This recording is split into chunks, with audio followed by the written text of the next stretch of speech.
And welcome on in, guys, to our next NHL season preview show. And today we'll be talking about the Colorado Avalanche, who are coming off a surprise first round exit last year after winning the Cup the previous year. And we will take a look at their offseason and look at future bets as well at the end of the show. And we will just jump right into it here with the first segment, which is additions and subtractions. It's actually great. We're filming this on Tuesday, and the Thomas Tatar news just came out today. So that's awesome there. But Colorado making some moves here in the offseason. The Ryan Johansson trade, um, adding Ross Colton is a good addition. Miles Wood, a free agent signing, Jonathan Drouin as well. And then just finishing it off here with Thomas Tatar, additional forward depth for the Avalanche. Heading out was Alex Galchenyuk, who has had his own issues in the offseason. And I'm not exactly sure if he's signed anywhere else in any other leagues, but we'll have to see what happens with him. Alex Newhook going to Montreal was a bit of a surprise for me. I didn't really expect that trade to happen, but on his way out, JT Compher also left. Jonas Johansson, that's not a big loss. Keith Kincaid as well. Evan Rodriguez, I think that's a bit of a loss here for the Avalanche. Dennis Mulligan, Lars Eller, Eric Johnson, depth pieces, but losses for the Avalanche. So overall, additions and subtractions, I think Colorado has taken a small step back in this offseason, but with adding Tatar, that's making it a little bit better here. And we'll have to see exactly how this Avalanche team looks to start the season. Ian, additions, subtractions, what do you think here for what Colorado's done in the offseason? I don't mind what they've done at all, actually. And, I'm kind of neutral with it, but they didn't need to make a ton of additions and improvements and upgrades when you're talking about a team that's been in that Stanley Cup contender window and is still very much in that Stanley Cup contender window this season. But you look at what they added. Ryan Johansson's always been a bit of an enigma. He's had these moments with Nashville previously where, the production was just not there. On a consistent basis. Last year, 55 games, 28 points, but only 12 goals in 55 games for him with Nashville. So kind of disappointing. But, this is still a guy that's, in terms of age, 31 years old. You think going now to a Stanley Cup contender, maybe, and again, we see this all the time. Someone that's maybe not playing up to their standard at one place, but suddenly they go to a team that could win it all. And you get that bump, if you will. And you maybe get that from Ryan Johansson this season. And again, he's not going to have the burden offensively all on his shoulders, not with what Colorado can throw out there in the top six with Rantanen and McKinnon and Arturi Lehkonen and Big Val Nichushkin, among others. So there's not going to be asking a lot for Johansson. Just contribute. Don't carry the team, just contribute in your own way. And I think that's probably going to help Johansson be a good fit for him on this team and probably a good fit for Colorado having him, on this team. I love them getting Ross Colton. This guy was a terrific player for Tampa Bay. Both ends of the ice, has a physical element. And really, and what impressed me about Ross Colton is, he really showed the ability to produce offensively for the Lightning last year, especially in key moments. 32 points in 81 games, 39 points in 79 games for him with Tampa Bay the year before that. So those are good numbers. And then another thing that's great about bringing in Colton, and this goes to them getting Tatar, which just got done recently, is that both of these guys are likely to slot in a third line type of role here for the Colorado Avalanche. So they're not going to need to be 20, 30 goal scorers necessarily. Just give them some offense, chip in, bring to this Colorado team what Vegas had so much of last year, especially in the playoffs. 4 lines that can all get on the scoreboard and on the score sheet. And I think having a Ross Colton now on your third line, having a Thomas Tatar brought in on your third line. Look, Thomas Tatar's offensive numbers have declined the last 2 years. We're not going to sugarcoat it. If you look a few years ago when he was with Montreal, this guy was getting 58, 61 points. The last 2 seasons, 15 points and or 15 points in 76 games with New Jersey, at 30 points in 76 games rather with New Jersey, and 48 points in 82 games last year with New Jersey. But it was a little bit better of a production season for him last year. And again, he's now going to be on a third line. It's a nice fit here. He's not going to have to carry this team at all offensively. Just be solid, be sound, and chip in when you can. And the addition of Miles Wood, who, look, didn't have his greatest season, at least offensively last year with the New Jersey Devils. But here's someone with terrific speed, great on the forecheck, doesn't mind mixing it up from a physicality perspective. And he's someone that can, again, play in a bottom six forward role for this hockey team and probably just be asked to chip in and contribute a little bit. And I think he's probably going to, bump up a little bit from the 13 goals of last season with the New Jersey Devils. But you see his career high as far as goals is concerned is 19 in his career. If you get 19 goals out of Miles Wood this season with Colorado, you're happy.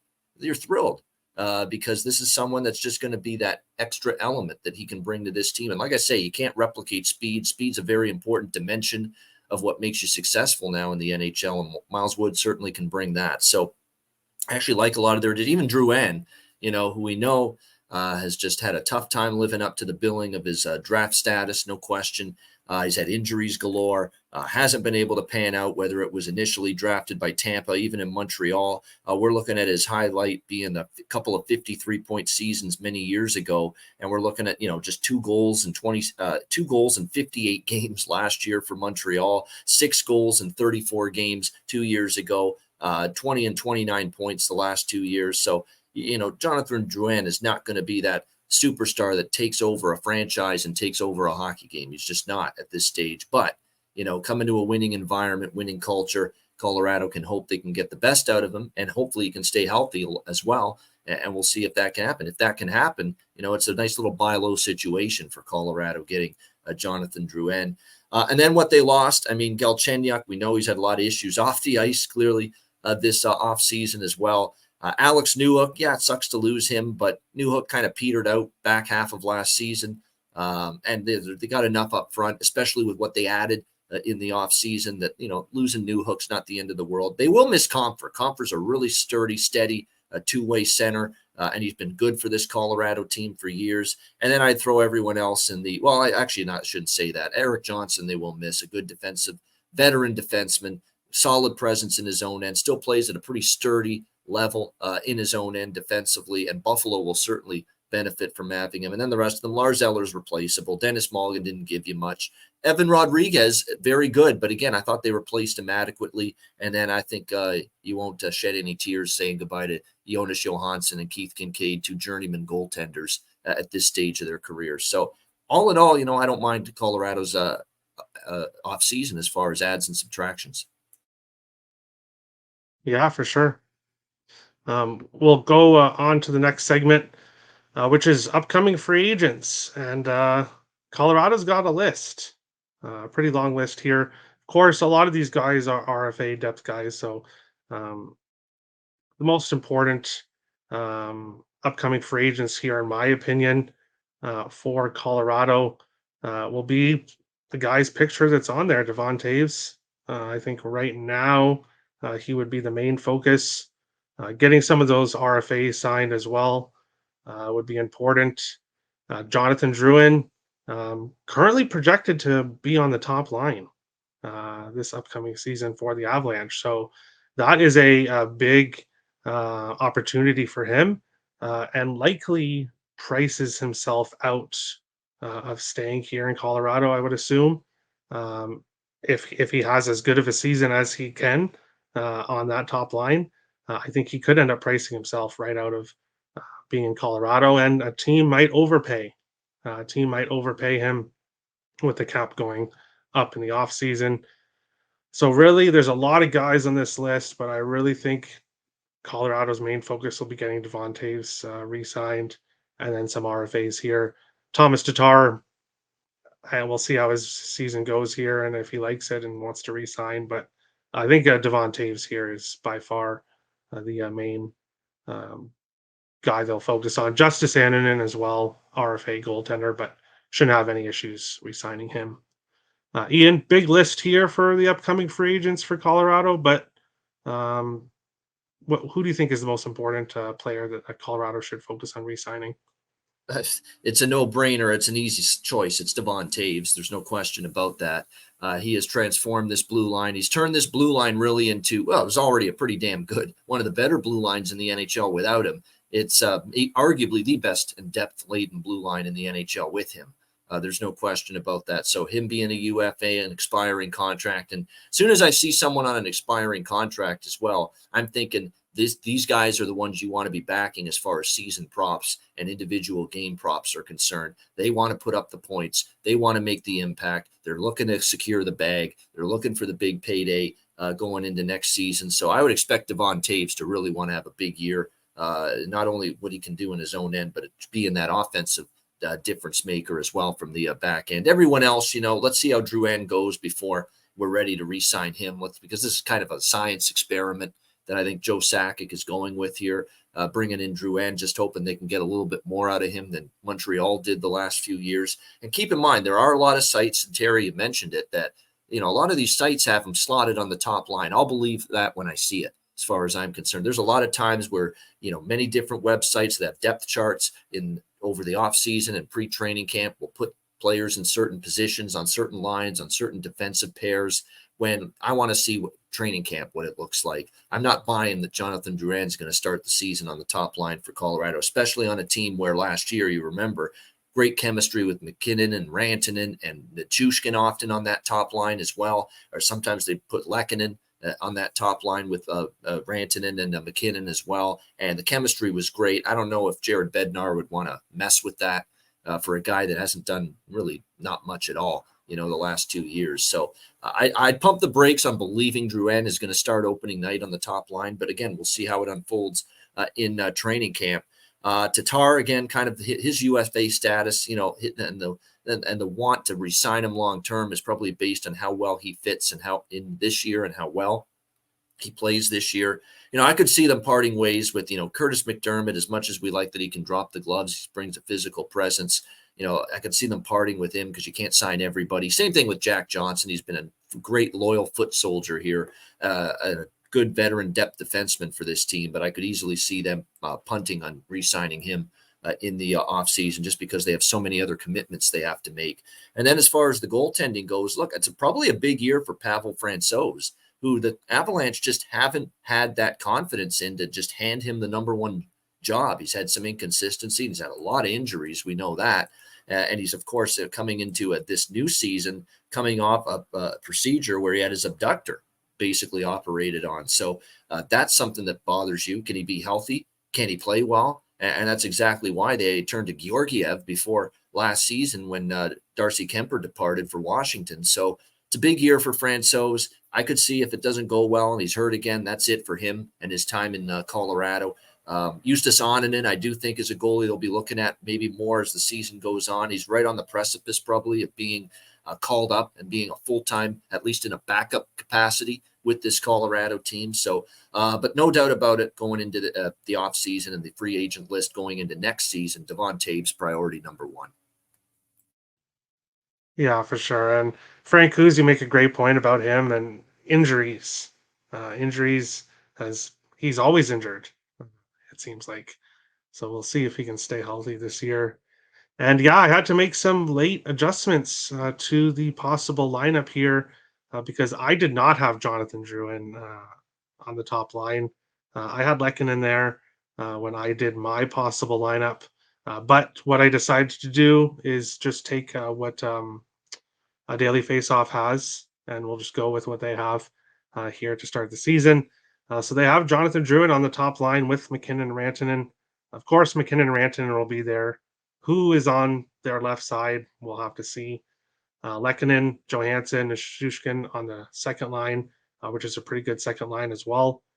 Wood, Colton, and Tatar on that third line, all three new additions to the team this year. So we'll see if they can develop some chemistry. It's kind of hard to tell, obviously, with all three being from different teams, how chemistry will work between them. But if they develop some good chemistry, that could be a pretty good third line. The fourth line, Foodie is a good prospect. We'll see if he makes it on the fourth line. I had Myers there previously, but we'll have to see what happens there on the fourth line. Defensemen, Taves and McCarr, no big surprise there. Byram and Manson, Johnson and Gerard. The Avalanche still have a very good defense, top six defensemen in the league. They have a very good pairs here. And then with goaltending, Georgiev and Francouz, and then Annanen and Holm. I don't see a lot of change from last year when it comes to the goaltending. Uh, I think it'll be pretty much similar. And I don't really see a whole lot of change overall from this Colorado team, but we'll get to that in the next segment. Ian, what do you think about the possible lineup for the Avalanche? Obviously, you said your opinion on Jonathan Drouin on the top line, so we'll see what happens there. But what do you think about the other lines here? Yeah, definitely. And as I alluded to a moment ago, I'll need to see Drouin start that first game of the season on the top line before I'm buying into it. Especially when you factor in McKinnon and Rantanen, and Lekkonen's been a great top line for them, and Nichushkin's been up there in the past. So Drouin's going to have to earn it. I don't think he's going to be given it just based on what we see from daily. And it's not just daily face-off. It's a lot of different sites that have Drouin up there on the top line. But he's going to have to earn it in training camp. I got to see it before I believe it. Look, top six is really good. We know that. McKinnon, Rant, and they don't even have Landeskog, of course, the captain, to start the season. Top six is not a concern for me. They should be able to produce offensively. The power play will be dangerous as it often is. And I think they've got some offensive punch on the bottom six. Miles Wood, Ross Colton, Thomas Tatar, they're all offensively capable of chipping in.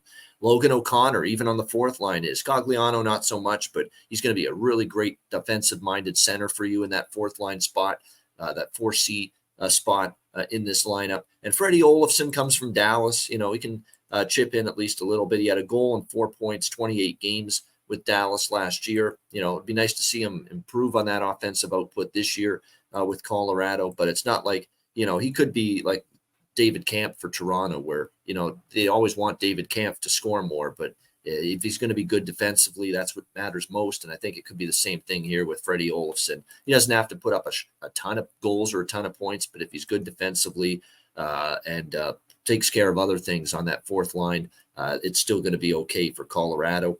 Taves, McCarr, Sam Girard, Bo Byram, Jack Johnson, Josh Manson. Keep in mind, Jack Johnson's probably going to get a full-time top six defensive role this year. Remember, with Eric Johnson departing to Buffalo, that probably means the other Johnson, Jack, is going to get more opportunity here on that blue line. And there is some concern there. I mean, he did have some times where, foot speed's an issue at this stage of his career. Getting beat down the ice sometimes an issue. And he's probably one of the greater liabilities at times defensively for Colorado. But outside of that, I mean, Girard, Manson, Bo Byram, and of course Taves and McCarr. It's a outstanding blue line. There's no question about that. And everyone's going to have somewhat of a weak link or a question mark on the 5-6 defensive pair. And for Colorado to maybe only have a small little problem potentially with Jack Johnson, just based on long in the tooth and how many years he's been at it, it's definitely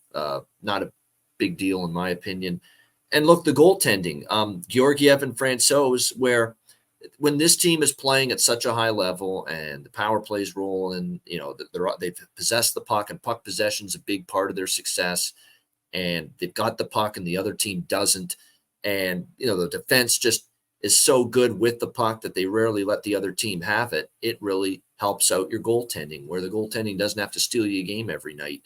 So, and that's exactly the recipe they had in winning the Stanley Cup 2 years ago with Darcy Kemper, and we've seen now 2 years in a row where you don't have to have that Marty Brodeur, Patrick Waugh Hall of Fame level goaltender to win a Stanley Cup. Darcy Kemper won a cup 2 years ago with Colorado. Adin Hill wins a Stanley Cup with Vegas last year. So all we need Georgiev to be, and Francouz when he gets in there, and perhaps we see a little Justus Onanen at some point as well, is just be solid, be sound. Make the saves you need to make, you should make, and let the rest of the team take care of the rest. Yeah, for sure. I totally agree. And that brings us to the final segment, which is future bets, looking at the odds here for different bets with the Colorado Avalanche. And their point total, 106.5. They had 119 when they won the Cup 2021, 2022. Last year, 5 fewer wins. So they finished with 109 points, losing in the first round of the Kraken. Still winning the Central Division. And now they're 106.5, so a few points less. Odds makers thinking that the Avalanche fall down here a couple points. That's a tough bet for me either way. I think it's not something I'd really be interested in there. Obviously, make the playoffs or miss the playoffs. I don't see Colorado missing the playoffs. I think the Central is pretty set. I think in the top three at least, I think are pretty set. So it would take something drastic to happen for Colorado to miss the playoffs. Um, win Stanley Cup plus 1,000.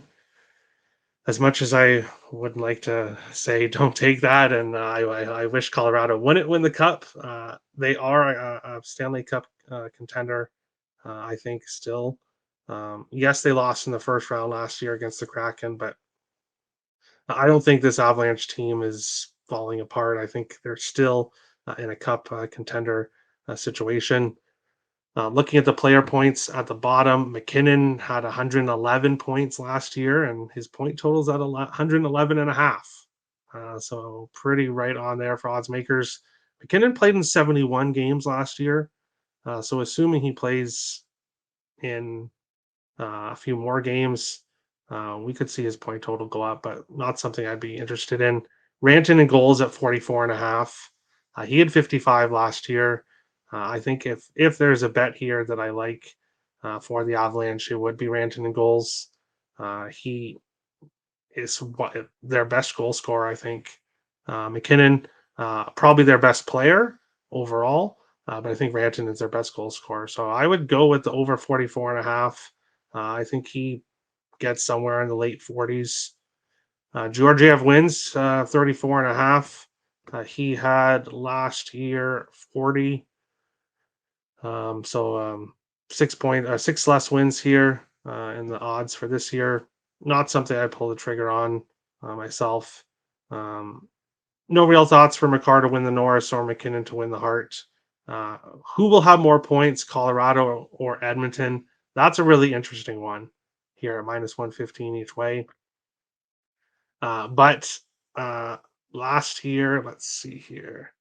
Colorado finished with 109 points last year. I don't have Edmonton's up here on the screen, but no bet for me there. I think it's a little bit tough to predict for that bet there. But Ian, what do you think here? Future bets for the Avalanche? Is there anything you pulled the trigger on? Anything you have your eye on, or is this a tough team to predict this year? Yeah, I mean, nothing in the player prop futures for the entire season that I've taken yet. I really like Edmonton, so I'd probably actually lean to the Oilers, maybe finishing ahead of Colorado with the more points. But no, Colorado will be very good again. The point total's in a good spot, 106 and a half. I'd probably just slightly lean over, but it's nothing I'm going to get to the betting window with as far as that goes. I am mildly interested, not so much the division, but the conference and the Stanley Cup, 5-1, 10-1. Remember, this is another one of these situations where Colorado has the Stanley Cup win 2 years ago. Last year, disappointing exit in the first round against the Seattle Kraken in year 2 of their existence. And now they get the offseason to rest after that long grind to win the Cup 2 years ago. So you talk about refreshed, revitalized, re-energized, a full offseason to basically recharge their batteries, get rest, get proper, training in for the upcoming season as well, and a renewed fire in their belly, if you will. Like, man, that sucked. After winning the Cup 2 years ago, kind of sucked that we got knocked out in the first round last year. We don't want to experience that shit, again. We want to get back to making a deep playoff run and challenging for another Stanley Cup. So I think all of that fuels into maybe looking at that 5-1 to win the West and 10-1 to win the Stanley Cup, is worthy of value. McKinnon in the points prop, 111 and a half. He's capable of getting there, but man, no bargain at all as far as that goes. McCarr's good enough to win the Norris Trophy, but plus 190, no. As you know, I often look for a little greater value than that. with the awards prop markets, and I certainly will have some. And a plug for the when we do our Ice Guys season preview show in October, we'll definitely be talking all this season win totals, prop markets, you name it. We're looking forward to that and a new season coming up there. McKinnon to win the Hart, 9-1 is very possible. It's actually not a bad price, but not something I bet personally. Like I said, I did have kind of some interest in that Edmonton to have more points, but I just respect Colorado too much to actually go ahead with that. And I think it will be neck and neck all season with the Avalanche and the Oilers. They're very similar teams. They can score goals. We know that. Defensively, I think Edmonton's a lot more sturdier than they used to be. We know Colorado is, and the goaltending on both ends with, Campbell and Skinner for Edmonton. And of course, Colorado with the Francouz and Georgiev duo, they're good, but there's questions with both duos. So it's going to be a great battle all season. And like I said, I think if I were to do anything with the futures bets with Colorado, the most appealing to me would be just looking at to win the West, to win the Stanley Cup. Something that I think, the rest will help them. They'll be recharged, ready for a full season. And the fact that now we got knocked out in the first round, that hunger, that fire, that will, that desire to win another Stanley Cup, it's back again. Because sometimes I question that with teams that just won. Do you really want it that bad again the very next season? And that makes it difficult for so many of these teams to try to repeat as Stanley Cup champions, with all due respect to Tampa being able to do it once, but it doesn't happen often lately. So I think Colorado's got that, that will and that desire back. Like, let's go for it again. We didn't like the taste in our mouth of losing in the first round last year. So I'd expect Colorado, as far as Western Conference contenders are concerned, they're right in the mix. For sure. Another reason why I totally agree and why I would sprinkle on the Stanley Cup is that Colorado is very hopeful that Landeskog will make his debut right around the playoff time. So that could be a major addition to a Stanley Cup run, and for sure would get the guys motivated, even if they weren't fully motivated. Getting Landeskog back, I think, And could with push him on them over the edge. LTIR, there's that opportunity at the trade deadline to upgrade and add if they need to. And you bury Landeskog in LTIR, and we've got a Mark Stone situation and a Tampa situation all over again. Magically ready for the Stanley Cup playoffs, and it won't count against the cap. Isn't that something? Man, imagine that. Exactly. So that's a reason why win Stanley Cup at plus 1,000 and win conference there, I think, are great bets as well. But that is the Colorado Avalanche show. Make sure to give Ian a follow at Bobano. His Twitter link is in the description below. And don't go anywhere, because we'll have Nicholas Earl coming on next year to continue talking about the Colorado Avalanche. And next up to talk Colorado Avalanche is Nicholas Earl. Nick, welcome on in. I know you've enjoyed making some money on this Colorado team the last couple of years, and we'll jump right into it here. Take a look at what's happened in the offseason here with the additions and subtractions for the Colorado Avalanche. And they have a bigger list than some teams here, especially when you look at the subtractions. List is a bit longer there, but what do you think overall about the additions and subtractions this year?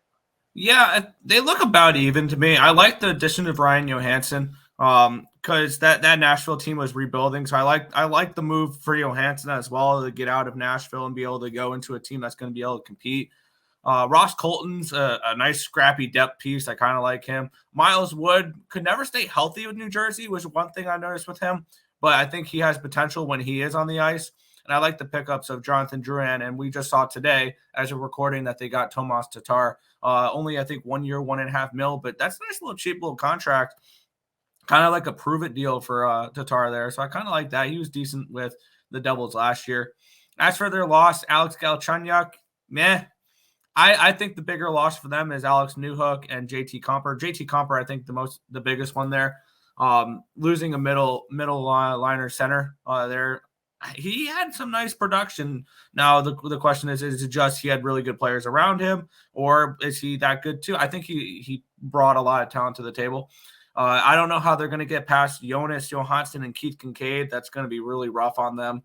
I say sarcastic. Those are like their third and fourth goalies. So that subtractions list looks a little long, But Lars Eller was a rental last year when they tried to make a push. Eric Johnson's a depth guy. Dennis Mulligan's a depth guy. So they lost a little bit of depth. But overall, they didn't lose, I don't think, too much other than I think Comfer is going to be their worst loss out of this list. But I think they kind of replaced him with Johansson there. Like I think that they didn't really get too much worse. They didn't really get too much better. I think the biggest subtraction that you didn't put on this list, mainly because he's still on the team that just won't have him this year, is Gabriel Landeskog is not going to be playing all year long. He's out for the season. So I think that's going to be their biggest loss, actually, is Landeskog not playing a single game for them this year. But overall, I don't think they got better, but I don't think they got worse. Yeah, well, we will get to him, Landeskog, because he is the Avalanche are hopeful that he will make his return right for playoff time. So pulling a Mark Stone and Nikita Kucherov. So we'll discuss that a little bit when we get to playoff futures later on. But moving on to the second segment here, upcoming free agents. Now, this is a kind of a big list here for the Avalanche. A lot of these guys are RFAs that will be re-signed and spend time with the Colorado Eagles in the AHL. But who on this list do you think Colorado should make sure they re-sign here? There's 2, maybe 3 players on this list, maybe 4. I like Cogliano. He's probably the 4th guy on this list that I would probably try to target. Jonathan Drouin, I want to see what he does with them this year. They just got him from Montreal, and I want to see how he gels with this Colorado team. The 2 big ones for me, though, is Devon Taves. He's been awesome since he's been traded. And as an Islanders fan, I miss him in New York. He was a really good defenseman. And then the other one is Pavel Francouz. And I know not a lot of people are a huge fan of him, but when he is healthy, he's a really solid 1A, 1B type of goaltending situation where he is going to be the backup. But I don't think he's like a backup goaltender. I think if need be, he is a very competent potential starting goaltender when healthy. Obviously, he's had trouble staying on the ice, which has been the big problem for him. But when healthy, he's an above average goaltender that I think could be good enough to help the Avalanche win games. So for me, it's really just like Devon Taves and Pavel Francouz. Most of the other guys, this is a large list, but most of these guys are playing in the AHL. And a bunch of them are RFAs as well. So, I mean, they'll sign them. These are not going to be big contracts that the other, 18 players on this list are. But the important ones, I think, depending on how he plays this year, is Drouin and then Taves and Francouz for me. Awesome. Moving on along to possible lineup here. And I had to make some changes to the possible lineup, obviously, with Tatar signing with the Avalanche. But also, I had a little bit of a different lineup than what Daily Faceoff and other sites are projecting. And I didn't have Jonathan Drouin on the top line, but that's what's being projected so far. What do you think about Colorado's lineup here, Nick, going into the season? It's still good. I mean, this team is still going to compete for the Central Division. McKinnon's still a top 5 player in the NHL. Rantanen's up there too. I like that second line with Johansson, Nichushkin, and Lankinen.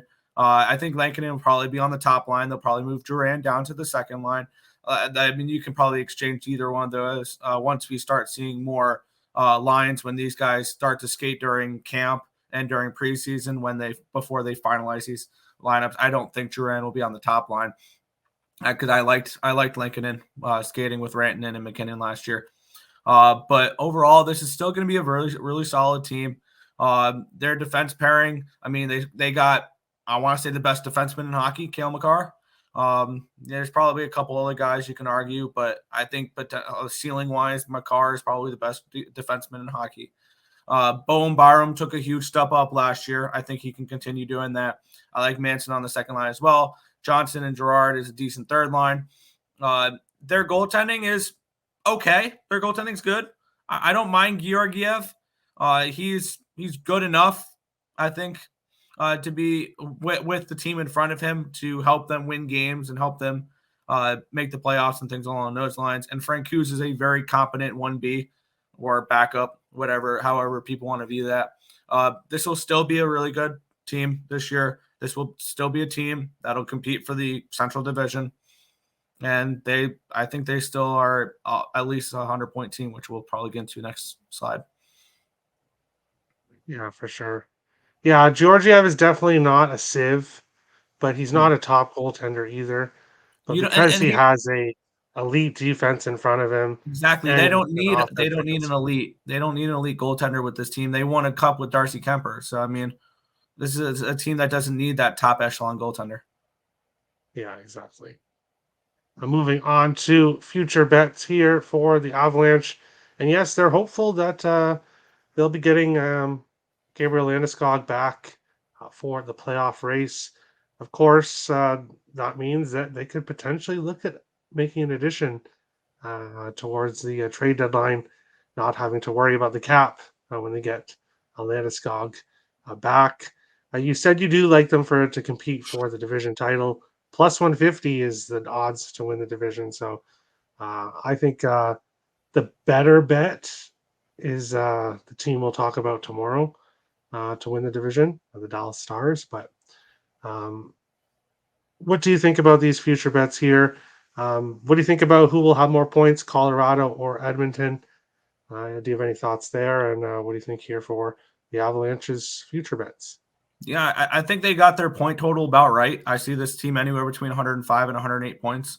I would probably pick the Avalanche over the Stars to win the division, but plus 150 is not really enough for me to want to pull the trigger there. I think the Stars are like plus 180, so it's really a toss-up. You can go either way. President's Trophy, I think I said a couple streams ago or a couple videos ago, I like Toronto for that. So 8-1, not a huge fan of that. I mean, I don't think you're getting the value on the Avalanche to win the conference and to win the Stanley Cup. Can they? Yeah. Are there a couple other teams I'm looking at that I'd rather bet instead? Yeah. But they'll probably be my third or fourth pick to win the conference or in the cup from the Western Conference. And I kind of think Edmonton may finish with more points than them. I think Edmonton's a team that's built more for the regular season than the Colorado Avalanche. So I can definitely see Edmonton potentially finishing with more points. I really don't have any like futures I would want to place with them. My hope is maybe we see something very similar to last year with the Avalanche, where they start slow, and I got a much better price on them mid-season to win that division at like plus 400 rather than taking what it was, I think, minus 150 or minus 200 preseason. So I may look to hope this team starts slow and then grab a divisional future with them when the line gets to maybe 250, 300. Maybe hope the Stars start off well or things along those lines, because I think it is going to be a two-horse race, Sardi or Wild. I think the Stars and the Avalanche are still a step above everybody else in the Central Division. But for me, I mean, to win the division, I'd probably maybe lean that way, but I would want a little bit bigger of a price for it. Overall, probably no futures for me here. If you want to take a shot with McKinnon to win the Hart, I mean, they would kind of need to win the President's Trophy and McDavid to get hurt. But maybe that's a shot you want to take. But as long as McDavid is healthy, I really don't see value on Hart trophies because McDavid will probably run away with it. So really no futures for me at the moment. This may be a wait and see team, see how they start the year. And if they start slow, maybe grab some futures then. Awesome. Yeah, Ian agreed with you. He likes Edmonton to have more points than Colorado as well. And then me and Ian were both saying that we like the Avalanche to win the Stanley Cup. Because if you look at it, how this team is heading, I totally agree with you. This is between Colorado or Dallas to win the division. Minnesota briefly flirted with first place last year, but I think the Wild are firmly in third place. I think the Central Division is pretty set in stone. I think overall it'll be Colorado and Dallas for the first and second. And getting Landeskog back right before the playoff time is a huge boost if that is what occurs. So I could see the Avalanche going on a run, especially getting eliminated in the first round last year by the Kraken. So I do think, as much as I hate to say it, there's value at plus 1,000 for the Avalanche to win the cup, because I do think they're a team that's built to possibly do that. So yeah, this team does remind me of the Western Conference version of the Tampa Bay Lightning, and you can very, very well say the same thing about both those teams. I think maybe getting bounced round one last year is going to spark something with them, and we potentially see a run with either of those teams. for sure, maybe we see them facing off, but I would rather not. I'd like to see. I did enjoy last year's final, and the fact that it was Florida and Vegas, and nobody really expected that, and that No. was a nice final. But that is the Colorado Avalanche season preview show. Everyone give Nick a follow at Nicholas Earl. His Twitter link is in the description below, so make sure to give him a follow. Thanks for watching, guys. Thank you, everyone, so much for watching this NHL season preview show. Make sure to hit the like and subscribe buttons as we continue on breaking down all 32 NHL teams, which will lead to the regular season when the Getting Wild with Terry and Friends NHL betting show will return. Thank you, everyone, for watching. Of course, make sure to follow everyone in the description below that was on today's show to show them some support. Thank you, everybody, for watching, and we'll see you on the next show.